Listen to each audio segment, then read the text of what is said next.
Hello दोस्तों, best information in Hindi में आपका फिर से स्वागत है। दोस्तों, आज हम बात करने वाले हैं एक ऐसे देश के बारे में जिसको इस दुनिया का सबसे खूबसूरत देश माना जाता है। दोस्तों, आज हम बात करने वाले हैं स्विट्ज़रलैंड की। स्विट्ज़रलैंड एक यूरोपियन कंट्री है और इसकी नेचुरल ब्यूटी और इसकी चारों तरफ पहाड़, पेड़ पौधे, बर्फ़ से ढकी पहाड़ की चोटियाँ लोगों को अपनी ओर आकर्षित करती हैं। दोस्तों, स्विट्ज़रलैंड की जनसंख्या लगभग 90 लाख है, जो कि इंडिया से वैसे तो बहुत कम है, पर इस देश को दुनिया का सबसे महंगा देश होने का खिताब भी हासिल है। स्विट्ज़रलैंड की करेंसी स्विस फ्रैंक है, पर इसकी तुलना अगर भारतीय रुपये से की जाए तो एक स्विस फ्रैंक में आज के समय के हिसाब से लगभग 81 रुपये 30 पैसे होते हैं। यहाँ का समय भारतीय समय के हिसाब से लगभग 3.5 घंटे पीछे होता है। स्विट्ज़रलैंड के सबसे बड़े शहर ज्यूरिख में स्विट्ज़रलैंड का सबसे बड़ा एयरपोर्ट भी है। अगर आप इंडिया से यहाँ पर आना चाहते हैं तो आपको आसानी से दिल्ली, मुंबई और कोलकाता से यहाँ आने के लिए फ़्लाइट मिल जाएंगी, जिसके लिए आपको राउंड ट्रिप के लिए लगभग 45 से 46 हज़ार रुपये खर्च करने पड़ेंगे। इंडिया से स्विट्ज़रलैंड जाने के लिए लगभग 12 घंटे लगते हैं। अगर आपकी उम्र 18 साल से ज़्यादा है तो आपको यहाँ वीज़ा के लिए लगभग 7,000 रुपये एक्स्ट्रा देने होंगे। जब रोमन साम्राज्य का अंत हुआ तो स्विट्ज़रलैंड कई साम्राज्य में बँट गया था। सन 1798 में स्विट्ज़रलैंड फ्रांस के अधीन आ गया था, पर जल्द ही फ्रांस के संविधान से अलग होकर स्विट्ज़रलैंड ने अपना अलग ही अस्तित्व बनाया और इस खूबसूरत देश को दुनिया की नज़रों में लाकर खड़ा कर दिया था। स्विट्ज़रलैंड की चॉकलेट भी वर्ल्ड फेमस है और दुनिया के किसी भी कोने में आपको चॉकलेट की इससे ज़्यादा वैरायटी देखने के लिए नहीं मिलेंगी। चॉकलेट के अलावा यहाँ की घड़ियाँ भी एक ऐसी चीज़ है जो दुनिया के लगभग हर स्पोर्ट्स पर्सनैलिटी और अमीर आदमी की वार्डरोब की शान बढ़ाती है। दोस्तों, यहाँ के स्विस नाइफ भी बहुत मशहूर हैं। आपने स्विस बैंक के बारे में तो सुना ही होगा। जी हाँ, जहाँ काला धन होता है वो इसी देश में है। दोस्तों, स्विट्ज़रलैंड में सबसे ज़्यादा सैलरी एक टीचर की होती है।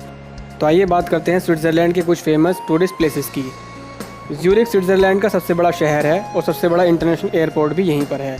दोस्तों, ज्यूरिख इंटरनेशनल बैंकिंग और वित्तीय विभाग के लिए जाना जाता है। यहाँ की झीलें, खूबसूरत चर्च, म्यूज़ियम, थिएटर, पार्क लोगों के आकर्षण के केंद्र होते हैं। यदि आप यहाँ पर आना चाहते हैं तो अपनी फैमिली के साथ आइए। दोस्तों, इस शहर की खूबसूरती और यहाँ का कल्चर आपको अपनी ओर खींच लेगा और आपको अपना बना लेगा।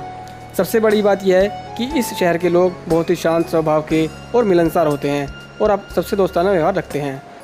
जिनेवा स्विट्ज़रलैंड का सबसे शांत शहर माना जाता है। स्विट्ज़रलैंड के लगभग हर शहर में आपको एक से एक खूबसूरत झीलें देखने के लिए मिल जाएंगी। जिन वर्ल्ड फेमस घड़ियों और चॉकलेट के लिए स्विट्ज़रलैंड जाना जाता है, जिनेवा उनका प्रमुख व्यावसायिक केंद्र है। यह स्विट्ज़रलैंड का दूसरा सबसे बड़ा शहर है और संयुक्त राष्ट्र संगठन का मुख्यालय भी यहीं पर है। अब बात करते हैं बेसल की। दोस्तों, बेसल स्विट्ज़रलैंड के प्रमुख दर्शनीय स्थलों में आता है और इसकी सुंदरता को देखने के लिए लोग बहुत दूर दूर से आते हैं। इस शहर में सबसे अधिक म्यूज़ियम है। यहाँ पर आपको सबसे अधिक पुरानी दुकानें और बुटीक मिलेंगे, जहाँ पर आप जाकर एक से एक एंटीक सामान और पुराने कपड़े खरीद सकते हैं। दोस्तों, बात करते हैं ज़रमट की। ज़रमट एक प्राकृतिक सुंदरता वाली जगह है जो एल्प्स पर्वत की सबसे ऊंची चोटियों में से एक मैटरहॉर्न के तट पर स्थित है। इसकी सुंदरता का नज़ारा देखते ही बनता है। ऊंचे ऊंचे पहाड़ जो कि बर्फ़ से ढके होते हैं बहुत ही सुंदर दिखाई देते हैं। लोग देश विदेश से यहाँ पर स्कीइंग करने आते हैं और दूसरे बर्फ़ से होने वाले खेलों का मज़ा लेते हैं। सबसे आश्चर्यजनक बात यह है कि यहाँ पर ना तो कोई कार चलती है ना कोई ट्रेन। यहाँ पर सिर्फ सोलर पावर से चलने वाली बसों का इस्तेमाल किया जाता है। अब बात करते हैं स्विट्ज़रलैंड की राजधानी बर्न के बारे में। बर्न के बारे में सबसे अच्छी बात यह है कि यहाँ पर आपको सबसे पुराने और सबसे बड़े चर्च देखने के लिए मिल जाएंगे। स्विट्ज़रलैंड के और शहरों की तरह यहाँ पर भी काफ़ी अच्छे म्यूज़ियम हैं। इस शहर को सबसे महंगे शहरों में से गिना जाता है। अगर आप यहाँ पर एक रात 2 स्टार होटल में भी बिताते हैं तो आपको अपनी जेब से लगभग 12 से 13 हज़ार रुपये ढीले करने पड़ेंगे। अब बात करते हैं लाउटरब्रनन के बारे में। लाउटरब्रनन इंटरलाकन शहर से थोड़ी ही दूर पहाड़ियों के बीच में बसा एक छोटा सा गांव है। इन पहाड़ों से गिरते हुए 72 झरने इस गांव की खूबसूरती को और बढ़ा देते हैं। 72 झरनों के बीच बसा यह गांव धरती पर स्वर्ग जैसा सुंदर माना जाता है। यहाँ की प्राकृतिक खूबसूरती, सफ़ेद पहाड़, गिरते हुए झरने, भेड़ बकरियाँ और शांत वातावरण टूरिस्टों को बहुत ही ज़्यादा पसंद आता है। अब बात करते हैं इसके बॉलीवुड कनेक्शन के बारे में। दोस्तों, स्विट्ज़रलैंड में बहुत सारी बॉलीवुड मूवीज़ की शूटिंग भी हुई है, जिनमें शाहरुख खान की दिलवाले दुल्हनिया ले जाएंगे, रणवीर कपूर की बचना ए हसीनो, गोविंदा और उर्मिला की कुंवारा, सलमान खान की चोरी चोरी चुपके चुपके, शाहरुख खान और सनी देओल की डर, श्रीदेवी और ऋषि कपूर की चांदनी जैसी फिल्मों की शूटिंग यहाँ पर हुई है। यहाँ के इंटरलाकन शहर में यशराज की एक मूर्ति लगी हुई है और अगर आप यहाँ पर किसी होटल में रुकते हैं तो आपको उस होटल में बाकायदा एक लिस्ट दी जाती है जिस पर ये लिखा होता है कि कौन सी बॉलीवुड मूवी की शूटिंग किस जगह पर हुई है और आप वहाँ जाकर उस जगह को देख सकते हैं। अब बात करते हैं यहाँ के खाने की। दोस्तों, वैसे तो यहाँ के लोग हर चीज़ खाना पसंद करते हैं, लेकिन सबसे ज़्यादा यहाँ पे लोग इटालियन खाने के शौकीन हैं, जिनमें उनको पिज़्ज़ा और पास्ता बहुत ही ज़्यादा पसंद आता है।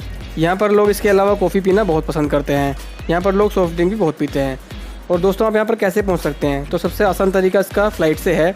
यहाँ पर आपको इंडिया के बेंगलोर, कलकत्ता, दिल्ली, चेन्नई, कोच्चि और मुंबई जैसे शहरों से आसानी से फ़्लाइट मिल सकती है, जिससे आप डायरेक्ट यहाँ के ज्यूरिख, जिनेवा और बेसल जैसे शहरों तक पहुँच सकते हैं।